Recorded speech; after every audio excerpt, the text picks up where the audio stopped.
नमस्कार। मैं वीरेंद्र कुमार पालीवाल आप सभी प्रियजनों को प्रातःकालीन शुभ विचार श्रृंखला के इस अंक में हार्दिक स्वागत करता हूं, प्रणाम करता हूं और सम्मिलित होने के लिए धन्यवाद देता हूं। अभी हम अलोलोप्यम लोभ से मुक्ति पर ही चर्चा जारी रखे हुए हैं। उसी की कार्य योजना बना रहे हैं कि क्या करें कि लोभ से मुक्ति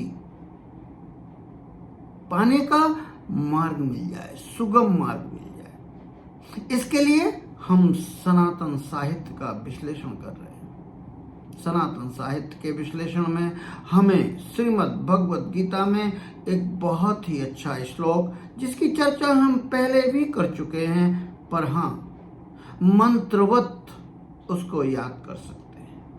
त्रिविधम नरकस्य इदम द्वारम नाशनम आत्मनः कामः क्रोधा तथा लोभा तस्मात् एतत् त्रयम् त्यजेत। सामान्य अर्थ है, नरक के 3 द्वार हैं, काम, क्रोध और लोभ।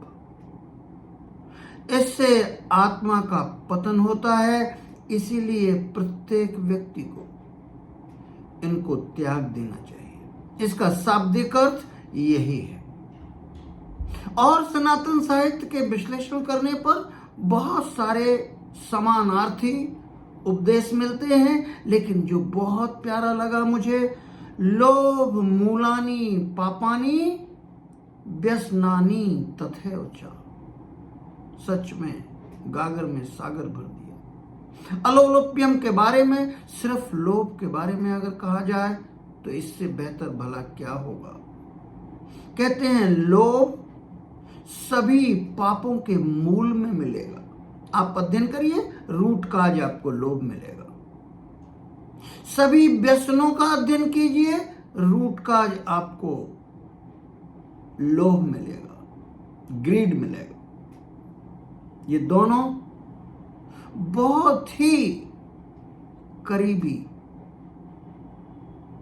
वंशज हैं। ऐसे ही काम, क्रोध, लोभ, ये भी ऐसे ही एक दूसरों से जुड़े हुए हैं। कौन कितना हानिकारक है ये कह पाना मुश्किल है। साइकोलॉजी में तो डोमिनो इफेक्ट की बात हम कई बार कर चुके हैं। एक आदत दूसरी आदत को एकदम यंत्रवत चालू कर देती है। आप सुबह जगे नहीं, आपने जॉगिंग के जूते पहने नहीं कि आपकी पूरी संभावना है कि आज पूरा व्यायाम होगा। आप जगे नहीं, आपने ब्रश किया नहीं, एक गिलास पानी पिया नहीं, पूरी संभावना है कि आज दिन को आप व्यवस्थित करेंगे और बहुत आपका दिन आज कार्य क्षमता से भरा हुआ होगा। कीस्टोन हैबिट्स, जो विश्व प्रसिद्ध जेम्स क्लियर और चार्ल्स डुहिग ने जो 2 पुस्तकें लिखी हैं, the power of habit Charles Duhigg और एटॉमिक हैबिट जेम्स क्लियर ने, उन्होंने कीस्टोन हैबिट्स नाम दिया। कुछ प्रमुख आदतें ऐसी हैं जिनको एक करेंगे तो बहुत सारी श्रृंखला अपने आप शुरू हो जाएगी। डोमिनो का वो वीडियो आपने देखा होगा, एक ईंट दूसरे ईंट से बराबर की दूरी पर रखी हुई होती है, एक ईंट को गिरा दीजिए, सारी ईंटें गिर जाती हैं। मैं इसको आज अलोलोप्यम के बारे में चर्चा करना चाहता हूं। सच में ये एक मानसिक विकार है, इस बात को तो स्वीकार कर ही लेना चाहिए। मानसिक विकार है तो फिर मन की शुद्धि से दूर होगा। मनोविकार को दूर किया और ये ठीक हो जाएगा। तो क्या इतना आसान है? अलग अलग व्यक्तियों पर निर्भर करेगा। माइंडफुलनेस, वर्तमान में जीने की आदत आपको इससे निजात दिला सकती है। आप ध्यान, प्राणायाम, योगा। सुनने में तो कुछ ऐसा लगता है कि वही रटी रटाई बातें कही जा रही हैं, पर प्रयोग करके देखेंगे तो आपको पता चलेगा कि हाँ, इनके सूत्र इन्हीं चीजों में छुपे हुए हैं। चूंकि ये मनोविकार है तो मन के विकार को दूर करने पे इनका निदान भी वहीं पर छुपा हुआ है। आज भला हम कैसे रह सकते हैं, जिसके बारे में हम अध्ययन कर रहे हैं, रिसर्च कर रहे हैं।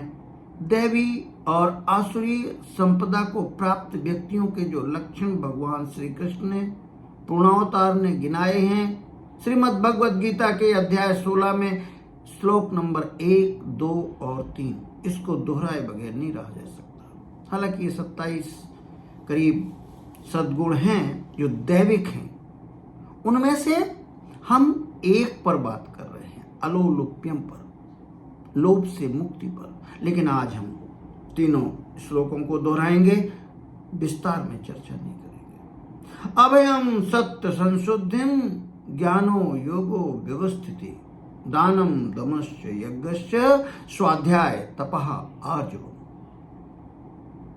अहिंसा सत्यम अक्रोधस्य त्यागः शांति अपैश्वनम दया भूतेषु अलोलुप्यम मार्दवम ही अचापलम तेजः क्षमा घृति शौचम अद्रोहो नातिमानता भवन्ति संपदम दैवीयम अभिजातस्य भारत।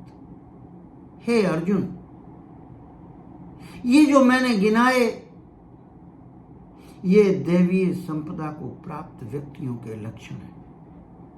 अच्छा समाचार तो ये है कि कार्य योजना बनाकर ये सभी सद्गुण प्राप्त किए जा सकते हैं, और इनमें से सभी मानसिक हैं। भौतिक जगत से इनका कुछ भी लेना देना नहीं है। बहुत जिम्मेदारी के साथ इस बात को कह रहा हूं कि भौतिक जगत से इनका कुछ भी लेना देना नहीं है।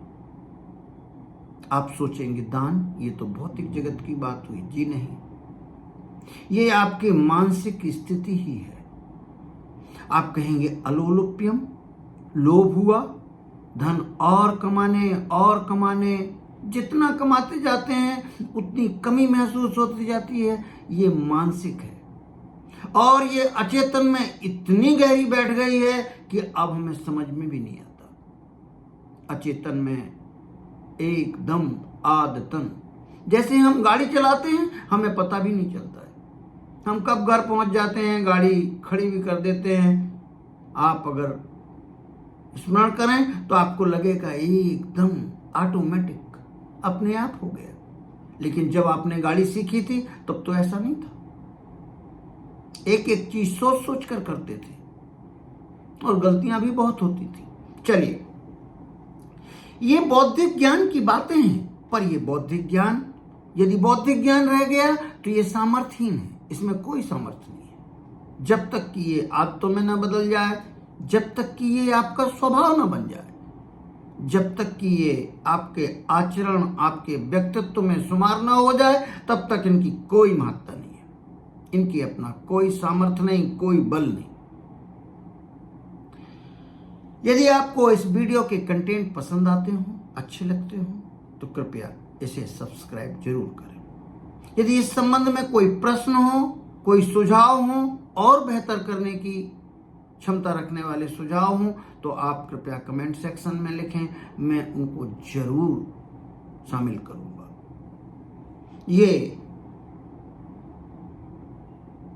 वीडियो या प्रातःकालीन शुभ विचार श्रृंखला सेल्फ हेल्प के उद्देश्य से अपने प्रियजनों के साथ साझा करने के लिए बनाई गई है, ज्ञान को साझा करने के लिए बनाई गई है, और इस प्रार्थना के साथ कि इस ज्ञान को अपने आचरण में, व्यवहार में, आदतों में शुमार किया जाए, तो आपका जीवन सुखी, संपन्न और सफल हो सके। यही परम उद्देश्य है इस सेल्फ हेल्प रिसर्च चैनल का। ये वीडियो शैक्षणिक है, और जैसा बताया कि अपने प्रियजनों के साथ साझा करने के लिए बनाया गया है। धन्यवाद, धन्यवाद, बहुत बहुत धन्यवाद।